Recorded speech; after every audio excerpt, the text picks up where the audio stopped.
Eu sempre brinco no consultório, né, assim, não adianta, às vezes não é culpa do teu pai e da tua mãe, não é culpa dos teus chakras, nem de obsessor, é a sua personalidade, né? É sua culpa mesmo, é sua responsabilidade. É tudo no segundo nível que não tá querendo melhorar, né? Eu dou risada falando, não adianta, às vezes é isso, né? E na verdade, muitas vezes é isso, né? Por isso a maturidade, ela traz esse reconhecimento, né, de todos esses fatores para que a gente gere um equilíbrio. Me tornar uma boa mulher para mim, né, para minha família, para o meu filho, para o meu companheiro, para a sociedade a qual eu pertenço, ela é uma condição sine qua non para o ser humano evoluir. E se cada um de nós faz isso, a sociedade ela vai melhorar. Em nível de alimentação, em nível de relacionamento, em nível de traumas, a gente vai superar os nossos traumas, né? Essa identidade, me toca muito o teu tema, que é o homem inteiro, né?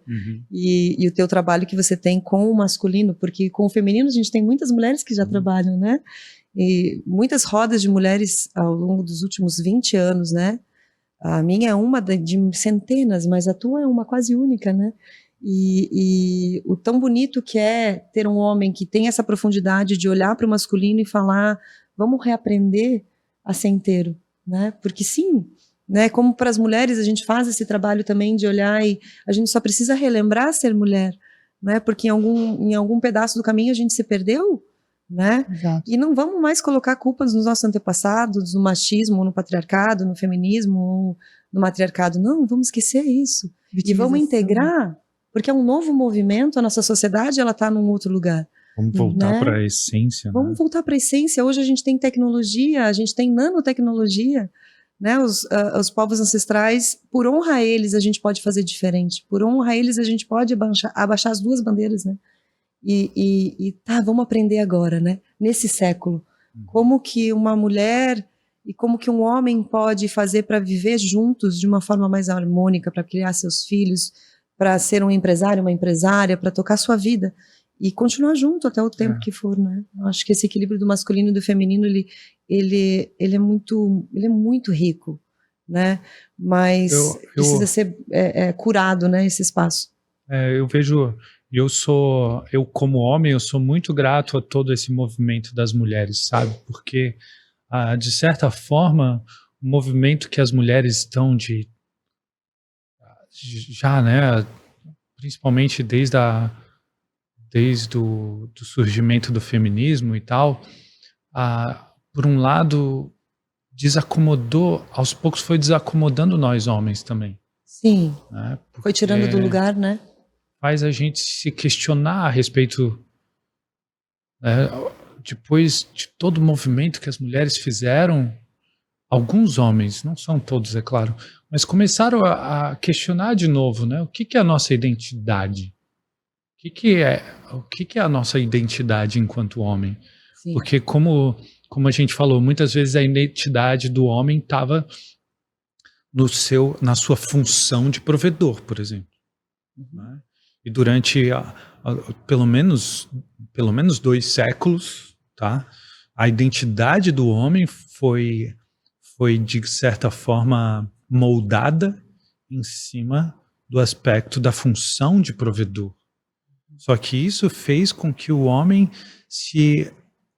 a alma do homem se afastasse, né? A alma do homem continua lá no meio da floresta, enquanto o homem está aqui trabalhando nas fábricas, nos escritórios e tal.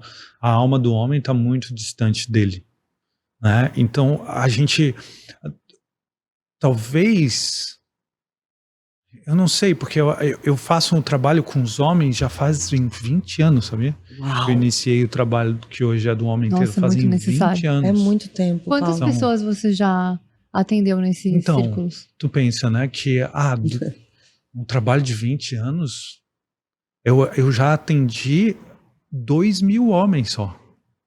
Então, algumas pessoas olham para o meu trabalho e dizem, nossa, seu trabalho cresceu muito, é muito relevante e tal, mas é um trabalho muito pequenininho, na verdade. E ao mesmo tempo imenso. Ao mesmo tempo, sim, com um valor imenso para a sociedade. Sim, é grandioso, né? Mas os homens precisam acessar mais. Mas o homem comum hoje, já que estávamos falando de nível de consciência, o homem comum hoje, o nível de consciência dele é as reclamações que a mulher faz dele, entendeu? Sim. Nossa, O nível de Aí ele vai consciência olhar, que ele tem é o quanto a mulher dele está insatisfeita com ele. Daí ele acha que é isso. Ele, É o que ele consegue ver. É o que ele consegue é o ver. que ele consegue ver muitas vezes. Então, por isso que quem está acompanhando o meu trabalho vê que muitas vezes eu pego o caminho dos relacionamentos amorosos, né? Sim. Porque eu acho que tem coisas mais profundas, e dentro das minhas mentorias eu trabalho coisas mais profundas, mas eu normalmente eu trago os homens pela dor no relacionamento amoroso. Porque é lá que o homem, na relação com a mulher, é que ele se sente inadequado. Uhum. E acessa a vulnerabilidade dele, né? É onde o homem fica mais vulnerável, porque não sabe lidar com o feminino, né? Ele então não sabe, ele pressupõe que a mulher sabe mais sobre relacionamentos do que ele. Uhum. Afinal de contas... Ele nem deve saber porque ele é homem. Ele nem deve saber. Ou O homem pressupõe que ele já não deve saber sobre relacionamento, que isso é coisa de baitola. Literalmente, assim, sabe? Tem muitos homens que têm essa pegada. Até você acessar outros níveis de perceber. Não, posso ser sensível, não vou ser rechaçado pelos meus iguais. Tem muito isso. E a gente não pode esquecer que sempre é o homem que dá o tom do relacionamento. Eu percebo isso muito na prática, não sei se tu também tem essa visão, mas por que o homem dá o tom do relacionamento? Porque o masculino se desloca ao feminino, né? Ele serve. Né? E assim, na fisiologia básica, o óvulo tá lá vibrando e é o espermatozoide que vai até ele, né? Então essa energia masculina que chega na energia feminina, ela também traz uma mudança radical na vida da mulher e a mulher transforma a vida do homem.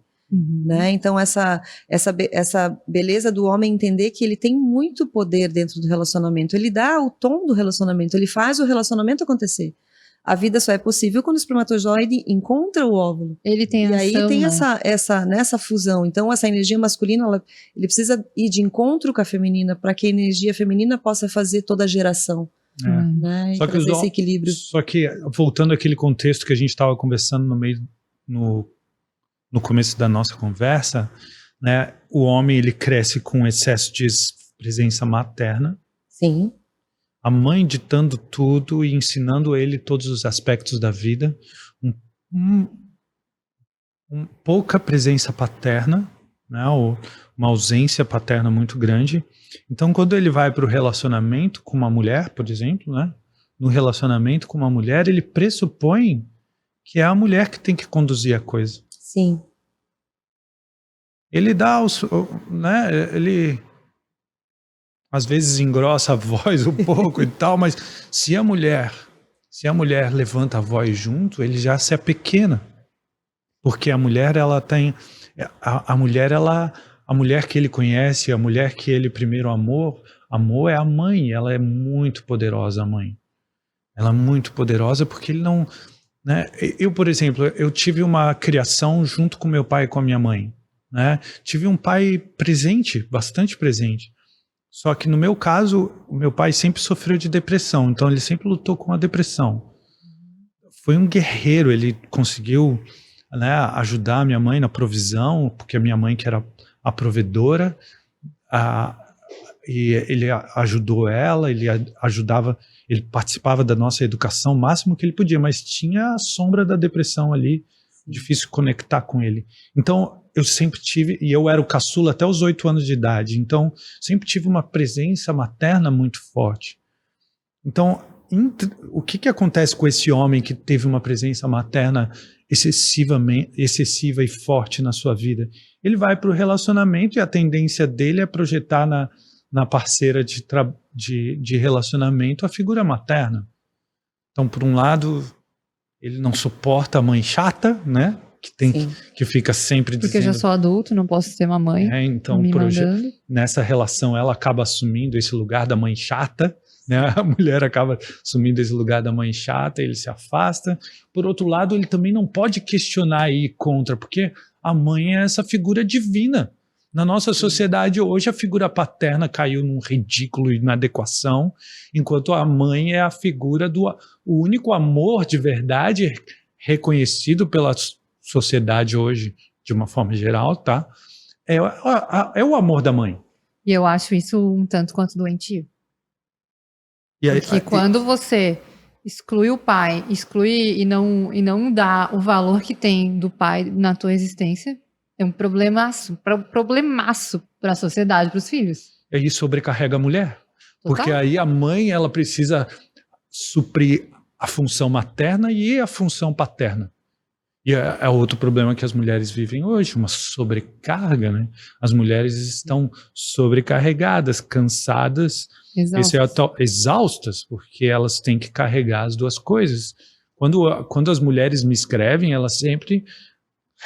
Cara, 99% das queixas que as mulheres me apresentam é justamente de um marido, de um parceiro passivo que não percebe o que está acontecendo na casa, que não contribui com as tarefas domésticas, que não contribui com a parceria na educação dos filhos. Daí a gente vê, tu me apresentando esse cenário que hoje a gente vê o homem mais enfraquecido, talvez tenha uma relação com as ações do feminismo antes baseadas na violência que existia em gerações anteriores relacionadas com um homem muito ativo, agressivo até.